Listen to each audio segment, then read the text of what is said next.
Vous êtes un bon docteur. Je n'ai pas dit que ce n'est pas bon. Si vous êtes un bon docteur, je n'ai pas dit qu'ils ne sont pas bons. Ils nous aident dans beaucoup de domaines. Beaucoup de domaines. Mais quand ils te prédisent la mort, là, il faut refuser. Ok. Ok. Si tu te prédisent la mort. J'ai dit tout dernièrement, j'étais à une conférence des docteurs, des médecins et des dentistes chrétiens. Une conférence mondiale qu'ils ont fait à Ouaga. Ils sont venus des États-Unis, de Côte d'Ivoire, de partout. Ils m'ont dit de venir enseigner la médecine holistique. Je te les ai nettoyés comme jamais on nettoie les docteurs. Et même ils ont été obligés d'applaudir. Vous êtes des mécaniciens, Dieu est créateur. Le mécanicien répare, mais il ne crée pas. Si vous n'avez pas pu réparer, allez-y trouver ceux qui ont inventé la voiture. Dites de nous envoyer un nouveau moteur. Le médecin n'est pas créateur, il est mécanicien. Mécanicien du corps. Comme la voiture là. La maison Peugeot a inventé sa voiture. Si toi tu ne peux pas, renvoie. Si tu peux renvoyer la voiture Peugeot, ils vont tout requinquer, ça va sortir, oui ou non? Alors quand vous ne pouvez pas, médecin chrétien, ne faites pas comme les autres là. Hein. Dites ici là, je suis limité. On va entrer maintenant. Je suis un chrétien. Je vais vous dire maintenant comment faire. Asseyez la personne pour dire que moi, je suis arrivé à mes limites. Mais j'ai un Dieu là, lui, il peut opérer. Parlez-lui en quelques minutes. Dites, est-ce que je peux prier pour vous? Personne ne va refuser. Priez pour lui. Et votre médecine, votre cabinet sera rempli de malades. Quand les gens vont dire, quand tu vois ici, là, quand c'est pas possible, là, le gars là est pris. C'est un médecin qui prie en même temps, tout le monde va venir. Mais si vous dites au gars, il n'y a plus rien à faire. Toi, un médecin, tu es en train de tuer un malade. Un médecin chrétien, tu tues un malade. Tu es un croque-mort. Dieu va te demander ça. Hein? La médecine n'est pas supérieure à la parole de Dieu. Tu ne peux pas dire, Dieu a créé quelqu'un et dire à la personne que toi tu ne peux pas, mais dis que c'est fini. Mais tu es en train de dire, meurs. Et là, Dieu ne pardonne pas ça. Hein? Il te prévient, médecin. Je vous préviens, hein, pas vous amuser avec ça. Je le dis haut et fort. Un médecin n'a pas le droit de dire c'est fini. Donne-lui espoir. La science est arrivée à sa limite. Mais je crois, une fois, une femme avait des fibromes. Il a vu un gynécologue à l'hôpital. Ils sont allés faire une radio dans une clinique. Ils ont dit les fibromes là, c'est compliqué. C'est lié à l'utérus. Je ne comprends pas la médecine. Hein. Pour opérer ça, c'est un problème. Mais les deux médecins là, le gynécologue et le radiologue, ils ont dit, vous connaissez le pasteur Karambiri? Oui. Il a son église là-bas. Là. Allez-y là-bas. Je crois que lui, quand il va prier, Dieu va faire quelque chose. La femme est venue s'asseoir. Moi, je ne la connaissais pas. Hein. Elle est venue un vendredi soir. Je prêchais. Elle était assise là, au deuxième rang. J'ai été comme inspiré. J'ai dit maintenant, toutes celles qui ont fibrome, tenez-vous debout, mettez vos mains sur vos ventres. J'ai dit, par le nom de Christ Jésus, les fibromes sont anéantis maintenant. Disloqués totalement. Recevez la délivrance. Son frère était là. Quand ils sont sortis, ils sont partis. Son frère a dit, de retourner voir le radiologue. Elle est partie, elle a dit au radiologue là, je suis allé comme vous avez dit, il a prié, mais j'ai senti quelque chose bouger en moi, je ne sais pas qu'est-ce que... Le radiologue dit, bon, couche-toi, on va voir. Regardez, plus de fibromes. Ça, c'est des bons médecins. Un homme au stade final de cancer, est entré. Et quand les chirurgiens ont ouvert, ils ont vu métastases partout. Paille partout, foie, poumon, partout. Ils ont recousu l'homme tranquillement. Ils l'ont amené au poste opéré. Ils l'ont mis là-bas. Le médecin, le lendemain, faisait sa tournée. Il est arrivé dans la chambre du malade. Le malade a dit, docteur, ça s'est bien passé. Il dit, non, très bien passé. tout est normal. On a tout fait. Ça s'est bien passé. Ce qu'il dit là, ce n'est pas des mensonges. Ils ont tout fait. Ça s'est bien passé puisqu'ils l'ont refermé. Mais lui, il a pris ça comme quoi? Qu'il est parti. Et les médecins avaient dit, il ne lui reste même pas une semaine. Bon, comme ils ont dit, bon, tout s'est bien passé, on va te libérer, tu vas aller à la maison. Il est parti à la maison. Ils ont attendu une semaine, il n'est pas mort. 10 jours, il n'est pas mort. Voilà qu'un jour, le docteur le rencontre dans la rue. Il le regarde. Il dit, c'est toi. Il dit, mais docteur, tu as dit tout s'est bien passé, non? Tout s'est bien passé. Moi, je suis allé, j'ai dit à tout le monde, quand le docteur a dit tout s'est bien passé, je suis délivré, je suis guéri. Ils ont dit, bon, le docteur n'a pas dit beaucoup de choses. Il dit, bon, reviens, on fait des contrôles. Quand ils sont allés, quand les docteurs ont regardé, ils ont dit, c'est pas possible. Métastase, tout a disparu. Vos paroles, la parole de la foi est importante. Un pasteur doit donner les paroles de foi. Et je parle les paroles de foi sur les femmes. Une femme est venue me voir, mon mari a dit, bon, ses parents disent, ils sont musulmans, il dit oui c'est normal, ses parents ont dit, mais tu es musulman, c'est ta femme qui est chrétienne. Comme vous êtes mariés, elle n'a pas d'enfant là, tu as le droit de prendre une deuxième femme. C'est vrai, selon la religion, il a le droit de prendre une deuxième femme et tout. Mais l'homme dit non, j'aime ma femme là, je veux être avec une seule femme. Il dit, mais comme elle ne donne pas de petits-enfants là, comment on va faire? Elle est venue, elle me voit. Donc, j'ai dit un jour, toutes les femmes qui veulent des bébés miraculeux là, donc c'est aligné. Ce jour-là, j'ai pris de l'onction d'huile. J'ai dit, allez, maintenant, je mets dans vos mains, allez-y là-bas, mettez sur vos ventres, allez-y mettre, allez-y. Les bébés, l'année prochaine, on va compter les bébés miraculeux. Elle est partie.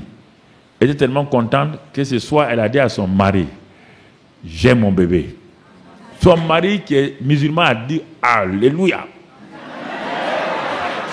Oui. Mais tout le monde aime les bonnes nouvelles, non? Donc elle a cru ce que j'ai dit. Tu vois, non?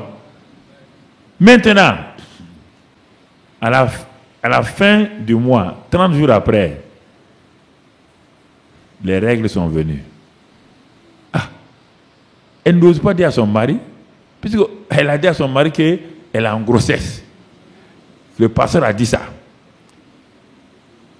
Tu comprends? Et j'étais à la maison, je viens au bureau vers 8 heures. Ma secrétaire me tend une lettre. Je rentre dans mon bureau, j'ouvre la lettre, je lis. Elle dit, pasteur, tu as dit que je suis enceinte. Voilà. Maintenant, un mois après, tu vois, mes règles sont venues.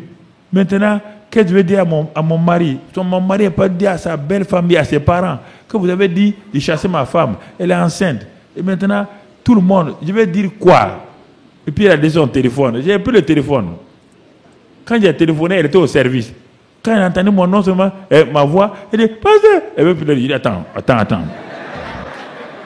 Pas pleurer ici. J'ai dit que tu as engrossé. Il dit, mais pasteur, les règles sont venues. Je lui ai dit, même si les compas sont venus, même si les doubles décimètres sont venus, ma fille, tu es enceinte. Et j'ai raccroché. Faut pas que ce soit les règles seulement, les compas et les doubles décimètres. Mais pourquoi tu t'amuses avec nous comme ça là? On dit tu es enceinte, tu dis que la règle est venue. Les compas n'ont pas venu. J'ai raccroché. Il dit bon, tu viendras me dire ton miracle. J'ai tout fait pour qu'elle me voie, pas pour que j'ai pris 2 fois. Je n'ai pas annulé ma parole. Quand l'année suivante, on a dit toutes les femmes pour qui on a prié, les bébés miraculeux n'ont pas venu. Elle était là. J'ai dit, toi là, tu vas dire à tout le monde ce qui s'est passé.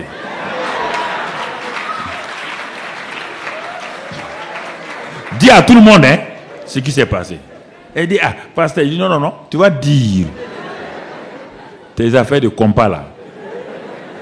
Elle a dit, quand je suis venu, en tout cas, j'étais découragé. Et puis, le pasteur n'a pas été gentil avec moi. Quand j'ai dit mes règles, il a dit mes doubles compas, mais quoi. Je n'étais pas content du tout. Mais quand je suis arrivé, et je lui ai dit, ajoutez, il dit, quand un homme saigne du nez, il est en train d'avorter. Le fait que le sang sort, ça veut dire que tu n'es pas en grossesse.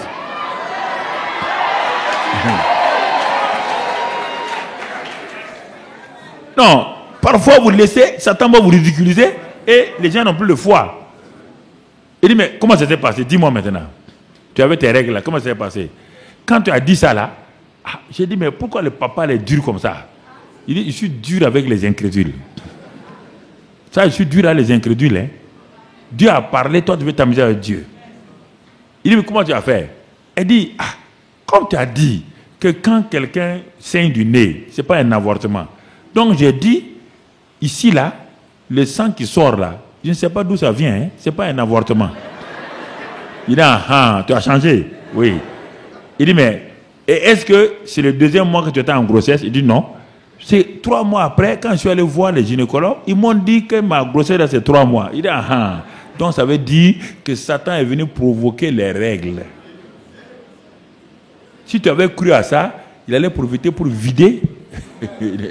Comme tu as fermé, ça s'est arrêté. Tu comprends? Faites attention. La loi de la foi, il est dit, Abraham espéra contre toute espérance. Il crut. Il crut, mon frère. Il crut. Et qu'est-ce qui va se passer? On lit la suite. Il crut. Et en sorte qu'il devint père d'un grand nombre donc, de nations. Selon ce qui lui avait été dit, telle sera ta postérité, sans faiblir dans la foi. Il ne considéra pas, d'autres mots qui viennent maintenant, il ne considéra pas que son corps était déjà usé, puis qu'il avait près de 100 ans et que Sarah n'était plus en état d'avoir des enfants. Il ne douta point par incrédulité au sujet de la promesse de Dieu, mais fut fortifié par la foi, donnant gloire à Dieu. Cette partie est importante. Il y a 2 mots. Il ne considéra pas, il ne douta pas par incrédulité. Tenez compte de ces 2 mots.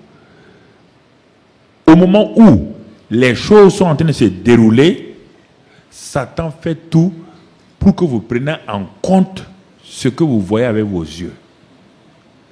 Ce que vous sentez. Je vous donne l'exemple. Pourquoi Jésus a dit à ses disciples-là, vous n'avez pas pu chasser ces démons à cause de votre incrédulité. Quand on lit dans Matthieu 17, on ne voit pas pourquoi Jésus a dit ça. Mais quand Marc rappelle la même chose, dans Marc 9, tu notes ça, on ne va pas lire. Dans Marc 9, et tu notes ça, et à partir du verset 17 et 18, le même passage, le même récit est là-bas. Mais Marc a ajouté quelque chose que Matthieu n'a pas ajouté. Marc dit, quand le père a amené son enfant là, quand les disciples ont prié pour lui, l'enfant est tombé. Les yeux sont devenus blancs. L'enfant a écumé. L'enfant a commencé à rouler. Quand les disciples ont regardé ça, leur foi est partie par leurs talons. Au lieu de regarder la parole, ils ont considéré ce qui était là. Ça a créé le doute en eux. La même chose va arriver avec Jésus. Quand Jésus vient, toujours dans Marc, quand le Père lui dit, Jésus dit, mais tout est possible à celui qui croit. Il dit, oui, oui, je crois maintenant. Jésus prie pour l'enfant. Satan fait la même chose. L'enfant tombe raide, comme raide mort. Il écume, il roule, mais Jésus n'a pas regardé ça. Qu'est-ce que vous regardez? Chaque fois que vous êtes dans la loi de la foi, Satan crée son spectacle. Par des circonstances. Par des gens. C'est pourquoi ne laissez pas tout le monde aller voir vos malades à l'hôpital. Faites attention. Ils vont aller s'asseoir, commencer à causer. Il dit, mais qu'est-ce qu'il a? Ton malade là, qu'est-ce qu'il a? On dit c'est diphtérie. Il dit, hein? Diphtérie? Mais c'est ça qui a tué ma tante il y a 3 mois là. Donc le malade dit, ah bon, donc je vais mourir alors. Faut faire attention d'aller exposer trop de visiteurs nombreux chez vos malades là. Faut arrêter, enfermez-les. Ils s'asseyent. Surtout les femmes, elles tendent leurs pieds là, elles sont assises. En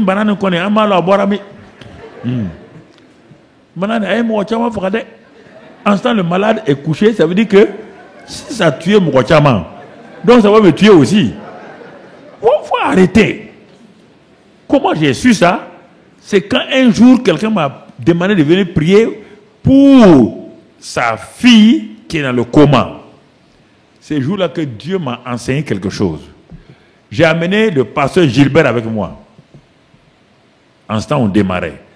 On n'a pas trouvé l'enfant dans le coma. Les Chinois, la médecine, les Chinois l'ont abandonné. L'enfant était couché, elle ne parle pas, elle est couchée dans le coma. Comment on va prier? J'ai dit à Gilbert, mets-toi de l'autre côté, moi je me mets ici. Et le Saint-Esprit me dit que même dans le coma, les gens entendent. Il dit, ah bon? Il dit, bon, tu vas voir. J'ai attrapé la main de la fillette ici, Gilbert a attrapé. Et j'ai dit à la fille, si tu m'entends, serre ma main. J'ai attendu. Et à un moment donné, j'ai vu ses doigts se refermer tout doucement, tout doucement, tout doucement. Dieu m'a dit, beaucoup de gens ont tué leurs malades parce que quand ils sont dans le coma, ils disent des paroles négatives croyant qu'ils n'entendent pas. Il dit les gens dans le coma entendent, mais ils ne peuvent pas réagir. Quand j'ai su ça, j'ai dit maintenant, comme tu m'entends là, nous sommes venus et pour te dire que tu ne mourras pas. C'est une fille de 12 ans. Tu vas vivre. On va prier pour toi. Si tu as entendu ça, serre la main encore. Je voulais m'assurer que ce n'est pas un hasard. J'ai attendu.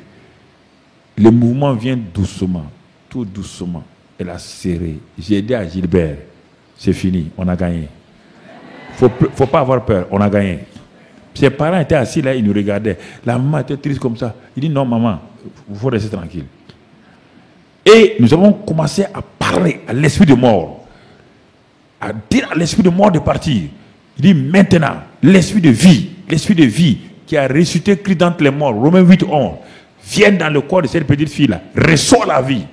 Quand on a fini, j'ai dit aux parents là, votre fille là, elle ne va pas mourir. Mais elle n'a pas ouvert les yeux. Hein. Il dit, elle ne mourra pas. Il dit, on reviendra dans 2 jours pour voir. Ça, ce n'est pas le premier cas que je vous ai parlé l'autre jour. Hein. Non, c'est un autre cas. On est parti. J'ai dit à Gilbert, 2 jours après, on va aller. Quand on est parti pour la maison là-bas, on est rentré dans la cour, on trouvait que c'est la petite fille de 12 ans là qui faisait le tour, qui préparait. Les parents ne sont pas chrétiens, hein? Les parents sont musulmans. J'ai demandé aux parents là, qu'est-ce qui s'est passé? Il dit, quand vous êtes partis, bon, on a regardé, on a laissé, on faisait nos travaux, et puis à un moment donné, elle a ouvert les yeux. Elle a commencé à regarder. Elle a commencé à parler. Et on a continué à voir ce qui va se passer. Et aujourd'hui, elle s'est levée, qu'elle va faire. Donc vous voyez, frère, faites attention de ne pas laisser. Il ne considéra pas son corps, ni le corps de sa femme. Il ne considéra pas la température. Il ne considéra pas les frémissements. Il ne considéra pas les gémissements. Il ne considéra pas toutes ces choses-là. Non, il n'a pas considéré. Toi, tu considères. Tu regardes. Tu considères, tu regardes. Tu as prié pour quelqu'un. Un enfant. L'enfant est dans sa chambre. À minuit, tu pars voir. C'est la fièvre est partie. 2 heures du matin, tu pars voir. Mais Dieu dit, toi, tu es en train de considérer la température. Ce n'est pas ma parole que tu considères. Si c'est la température, là, elle ne va pas baisser. Le fait que la température n'a pas baissé autant ne veut pas dire que la personne n'est pas guérie. Abraham n'a pas dit que Sarah n'a pas changé. Son âge n'a pas changé. Le visage d'Abraham n'a pas changé. Il ne considéra pas. Et vous comprenez? Abraham n'est pas devenu brusquement jeune. Sarah n'est pas devenue jeune fille. Non! Ils sont dans le même état de ménopause et aussi de faiblesse. Mais ils n'ont pas considéré, ils n'ont pas comptabilisé. Satan veut que tu comptabilises les choses négatives, il veut que tu comptabilises les paroles des gens, il veut que tu comptabilises les événements qui reviennent contre toi, il veut que tu comptabilises les épreuves, les circonstances, et en ce moment-là, la parole de Dieu n'est plus mise en première place. Et c'est fini, et tu manques ton résultat. Pour enrichir, un homme est venu voir Jésus. Ma fille est en train de mourir, il s'appelle Jairus. Viens et impose-lui les mains. Jésus dit, j'irai. Allons-y. Ils ont pris la route. Mais un événement a arrêté Jésus. Et quand Jésus a fini à cet événement-là, il a dit à Jairus, on continue. Au moment où ils ont dit, on continue là, voici que des messagers de la mort arrivent. Il dit, Jairus, il ne faut plus fatiguer le maître. C'est fini.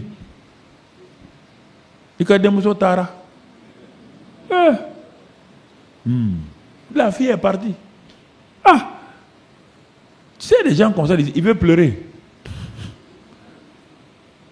Jésus regarde le visage de Jairus. Le visage de Jairus a changé. Ah, Jairus n'est pas un homme de foi. Jésus va lui dire, Jairus, ne crains point, crois seulement. Ne regarde pas, n'écoute pas ceux qui ont parlé là. Ne regarde pas leur visage. N'écoute pas leurs cris. Jairus, ne crains point, crois seulement.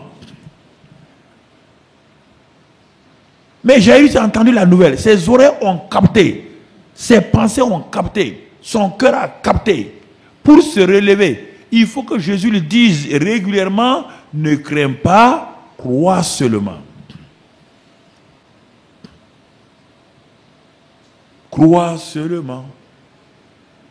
Crois seulement. Tout est possible à celui.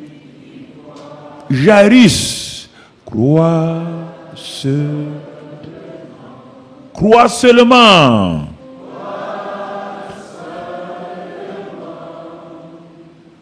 Tout est possible. Crois seulement. Jairus, au bout de quelque temps, il voit des gens qui crient encore sur la route. Jésus dit, crois seulement. Je ne te demande rien d'autre. Crois seulement. Je ne te demande pas de regarder. Tout à celui. Et ils ont continué comme ça. La foi de Jairus a commencé à se mettre en place. Par la foi vient de ce qu'on. La parole de Jésus a donné la foi à Jairus. Prochainement, quand les gens sont venus, ils ont dit, Jairus, il faut. Jairus dit, Seigneur, je crois. Seigneur, je crois. Tout est possible. Seigneur, je crois. Seigneur, je crois. Seigneur, je crois. Seigneur, je crois. Tout est possible. Seigneur, Seigneur, je crois. Ils sont arrivés à la maison et l'enfant Jésus dit, Talita Koumi, la fille s'est levée.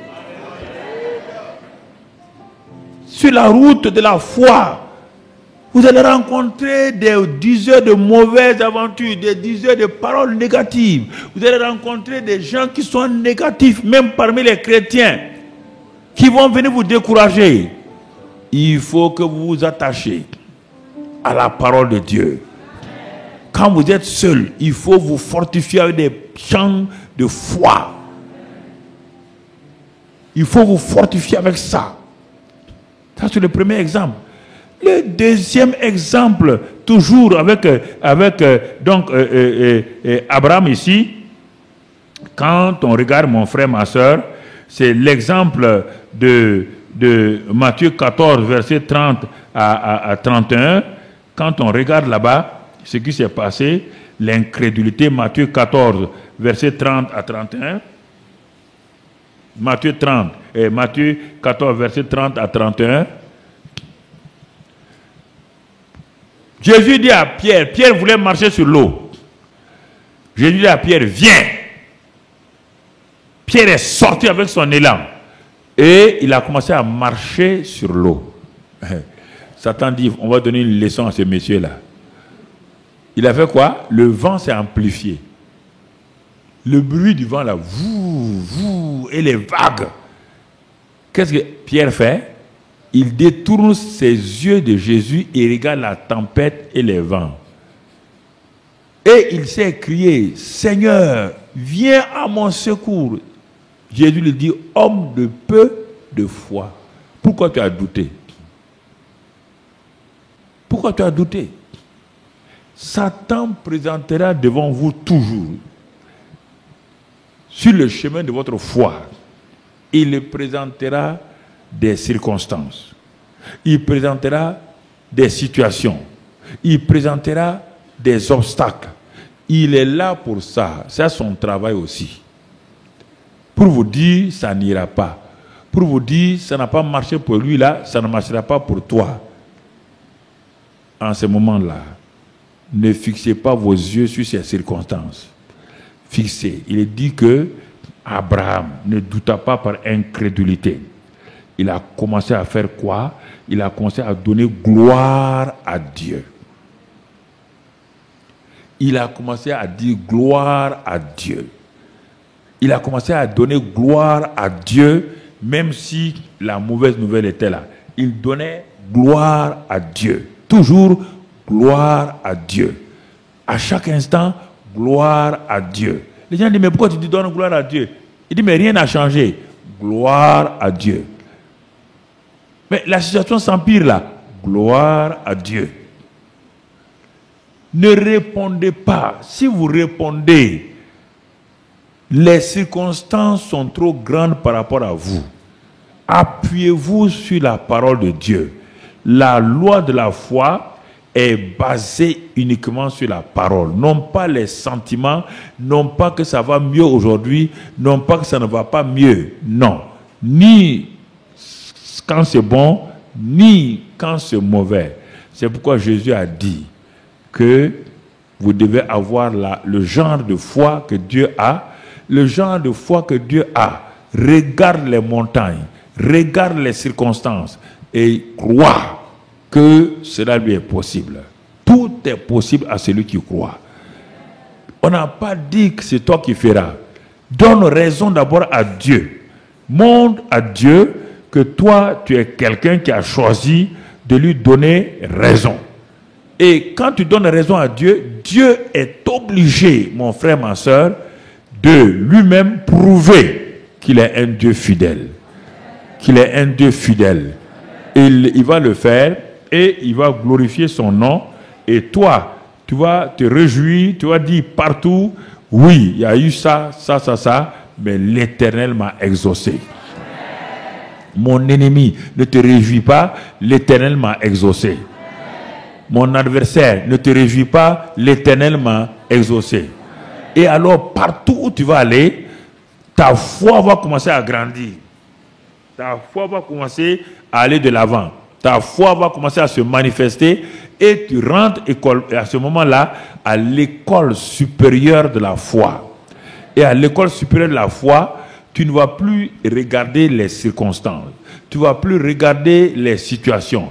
Tu vas regarder simplement ce que Dieu a dit, ce que Dieu a proclamé. Tu ne vas pas regarder s'il y a un bouton dans ton corps. Tu ne vas pas regarder s'il y a telle chose. Tu ne vas pas regarder si les résultats des examens médicaux sont ça. Tu ne vas pas regarder ça. Non. Si je devais regarder ça, à l'âge de 40 ans, un docteur m'a regardé. Il a fait, qu'on appelle ça, c'est ça, non? Électrocardiogramme, c'est ça. Il a regardé, il m'a dit, c'était un Italien. Il m'a dit, assois-toi. Je me suis assis. Il dit, il m'a montré les graphiques, là, les diagrammes, là. Il dit, tu vois ici, là, tu as 40 ans, hein, mais tu peux mourir d'un seul coup. C'était un Italien, dans un hôpital, donc à Ouara. Il dit, regarde, tu vois, les choses là, il montre les graphiques là. Il dit bon, parfois on dirait que le cœur là, ça passe pas bien, c'est coupé comme ça. J'ai dit mon type, je suis venu, un docteur, je suis venu, mais je suis pas venu au cimetière. J'ai dit au docteur italien là, au revoir. Ce qu'il avait dit là, si je l'écoutais, je vais donner raison au docteur. Pourquoi il a dit ça? Il a dit ça parce que quand je suis né, je ne savais pas, mon père était drépanocytaire. Et il est mort à l'âge de 40 ans. Son cas était un cas grave, il ne dépasse pas cet âge-là. Moi, je ne savais pas. Et un jour, quand je suis allé au lycée, je suis allé en vacances chez moi, je voulais aller sortir et je ne me sentais pas bien pour aller à l'hôpital. Je suis tombé sur la route. Bon, c'était un garde de sécurité là qui m'a pris mettre chez lui jusqu'au soir. Je suis venu à la maison. Mais après, j'ai fait des examens plus tard et on m'a dit que je suis drépanocytaire. Et le docteur m'a dit, ah, tant. Bon, ce que le docteur italien a dit là, hein, c'était réel. Tu comprends? Donc, mon père est mort à 40 ans. Et quand la drépanocytose là, SS là le prenait, SC ou c'est quoi, je ne sais pas si c'est SS ou SC, quand ça le prenait, j'entendais ses cris jusque là-bas. Tellement les douleurs là étaient là. Il est mort comme ça, à l'époque, dans les années 60. Alors, on me dit que j'ai drépanocytose. Et je sens les douleurs là. Et lui me dit que ce que lui dit là, scientifiquement c'est réel. Il me montre les choses là. Il dit, ah, tu peux mourir d'un seul coup. 40 ans. J'ai quel âge aujourd'hui? 40 ans, hein? 72. Depuis qu'il lui a dit ça à 40 ans, Dieu m'a ajouté combien? 32 ans encore. Et c'est pas fini.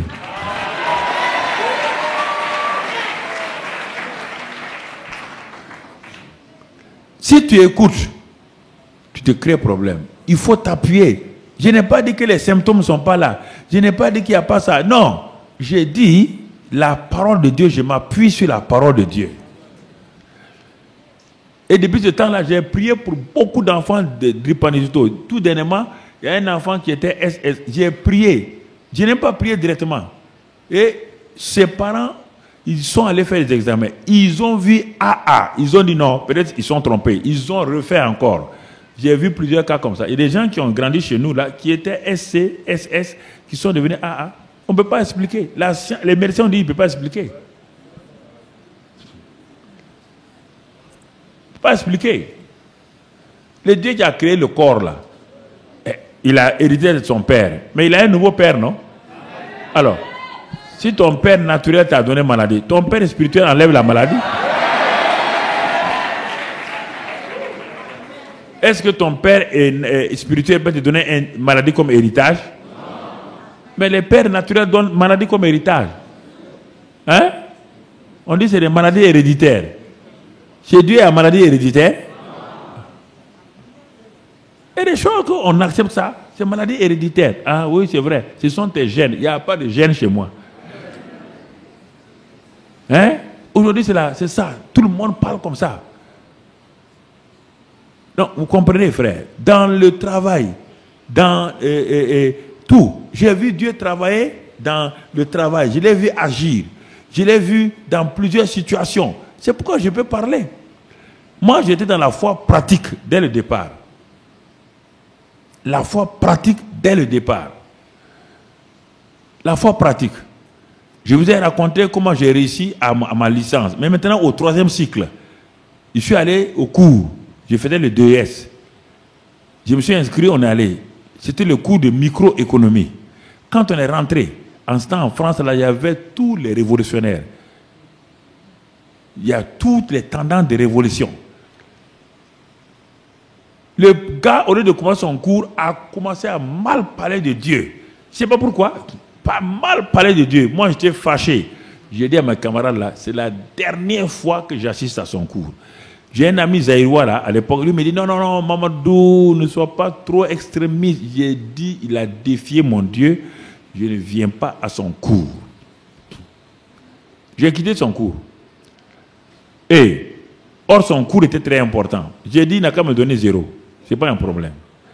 Je vais à l'examen de ES, il y a l'écrit et l'oral. Et puis ensuite, à la présentation du mémoire. Je m'en vais à microéconomie. Je n'ai même pas appris. Je suis allé en microéconomie là. Bon, quand il a donné, j'ai donné ma feuille comme ça. Il m'a donné 0,50 et tout. J'ai dit, c'est pas. Il dit, j'ai dit à mon ami là, tu vas voir, hein, je serai parmi les 3 premiers. Il m'a dit, Mamadou, tu ne peux pas avoir cette note là. J'ai dit, mon ami, tu ne connais pas mon Dieu là. Maintenant, pour me rattraper, le même professeur doit faire l'oral. J'ai dit à Dieu, j'ai dit à mon ami là, l'oral là, j'ai moi-même fait mon sujet. Il a dit, Mamadou, non, tu ne peux pas faire ton sujet et puis le professeur va te donner. Il dit, attends, j'ai fait mon sujet à la maison et j'ai travaillé ça, j'ai donné un nom, tout. J'arrive, il était assis, le même professeur, il était assis. J'ai dit à Dieu, il faut montrer à cet homme-là qui il est. J'arrive, je m'arrête. Je ne sais pas pourquoi, il me dit, le sujet que moi j'ai travaillé, que lui n'a pas donné là, il me dit d'aller traiter ça. J'ai traité et il m'a donné 16. Maintenant, j'ai dit à mon ami zaïrois, quand on va donner les résultats de DS là, viens t'arrêter. Toi, tu es parti à tous les cours, hein? Viens t'arrêter. Le professeur là était arrêté avec les gens, les autres professeurs. Quand on devait donner les résultats, j'étais parmi les 3 premiers. Je ne vais pas te dire quoi. Mon ami il était dit que le Dieu que je sers là, c'est un Dieu qui fait des miracles. J'ai vu Dieu dans les études, dans le travail professionnel, dans la famille. Et j'ai vu, pourquoi je vais douter d'un Dieu qui est pratique? Ce n'est pas un Dieu théorique. Puis je n'ai pas fait la théologie. Je n'ai pas fait l'école biblique. J'ai appris ça sur le tas. Et j'ai appris sur le tas en mettant Dieu à l'épreuve sur ce qu'il a dit. Un point, un trait. S'il a dit ça, et s'il ment, ça le regarde. Si ce qu'il a dit là, si lui il ment, ça le regarde. Moi je sais qu'il ne ment pas. Donc je m'appuie sur ça. C'est ça la foi simplement. De dire à Dieu, je te fais confiance. Tu es fidèle, tu ne changes pas et tu es le même. Je voulais terminer ce séminaire spécial là avec cette loi de la foi. Ne jouez pas avec ça. N'essayez pas d'aller prier longuement pour avoir la foi. Il faut prendre ce que Dieu a dit. Cherchez. Je vous ai dit ce matin, Dieu dit qu'il écoute quand on prie selon sa volonté. Et quand on prie selon sa volonté, il nous écoute. Et quand nous savons qu'il nous écoute, nous savons que nous avons la chose que nous avons demandée. Ça, c'est la prière. Ce soir, je dis, pour accompagner la prière là, pour que ça soit la prière de la foi, je t'ai développé la foi. Donc, les 2 éléments, la prière ce matin, plus la foi ce soir, si tu attaches les 2 là, ta vie change au nom de Jésus-Christ. Et tu passes de quelqu'un qui était vraiment dans la défaite à un homme de succès. Et la grâce de Dieu te visite puissamment. Et la grâce de Dieu repose sur toi. Et ce dont tu as besoin, Dieu l'accomplit au nom de Christ Jésus. Si vous trouvez la vidéo utile, aimez-la et n'oubliez pas d'appuyer sur la cloche de notification. Merci.